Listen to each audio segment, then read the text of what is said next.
The ECHR ruling was only related to one of them. And the other cases that he's charged with, he actually incited people to go out on the streets, and a lot of violence was created, and a lot of people were killed. He's responsible for that, including a 12-year-old boy. Now, these are Kurdish people who did not support the PKK. Now, what about their human rights? You never ask about their human rights. A final thought, because we are almost out of time, and there is so much we could discuss. But you are an expert on foreign affairs in Turkey. You've given the president advice on foreign affairs. Do you warn him that Turkey is in grave danger of being very isolated? We've talked about Europe. We can talk about the United States as well, where there's now a new standoff over northern Syria with the Pentagon. Who's being isolated? Well, my contention is that from your former partners in Europe and the United States, Turkey is looking increasingly isolated.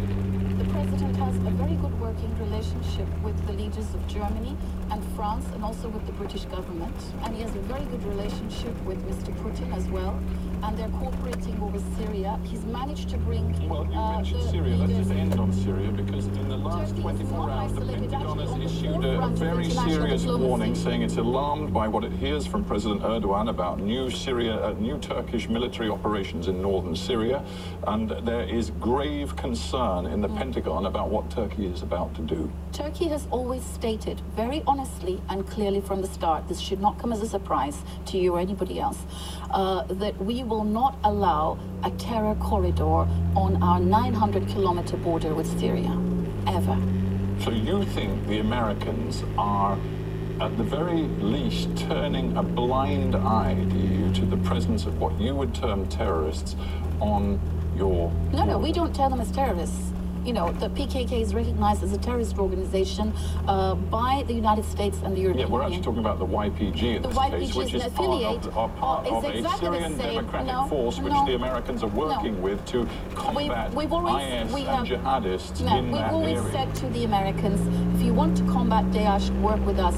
Don't arm a terrorist organization, which is what they've done. And then they promised us that, oh, it's just for the Raqqa operation. We will take the weapons back and we will give full account of them. They haven't done that yet. And you say you're not isolated from the West, despite the message you're saying? We are not isolated because we're working with the Americans right now in Mem Beach. We're doing joint patrols together. Does that sound like we're isolated?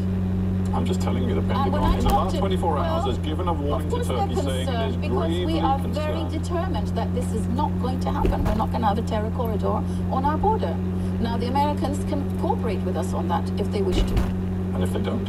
Well, I think they will eventually. Gunnar, I bet there is so much to talk about, but we have to end there. Thank you very much for being on Hard Talk. Thank you.